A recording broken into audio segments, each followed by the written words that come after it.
All right, like many of you know, our clinic is a completely insurance-based clinic because we are a HRSA site, National Health Service Corps HRSA site, so we don't turn anyone away regardless of regardless of their ability to pay. So that's why we're a nonprofit, working on being a nonprofit now and turning into a certified community behavioral health center, since we do more community behavioral health. Now, just because we don't do a cash pay practice doesn't mean I can't tell you about the issues related to being an insurance-based practice. So let's get the obvious one out of the way first.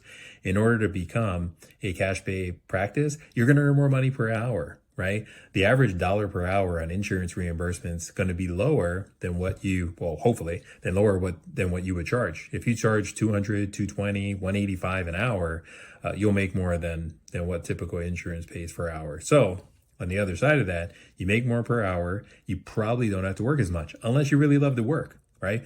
In the same amount of time, you could see, say, 25 to 30 patients working at a clinic like ours. Maybe you can charge 200 or more per hour, and you only need to see, 15 versus 25, right? So that gives you a lot of your time back during your week, where you could either make more money or just have more time with your friends and loved ones. And then you can be a little more selective of your clientele, because typically if something costs a lot more, that kind of, the people that don't have the means, they're not going to be, in your pool of customers, if you will. So those are some things to consider when it comes to cash pay practice. And it goes back to step one of opening a private practice that I've talked about before. Why do you want to open one?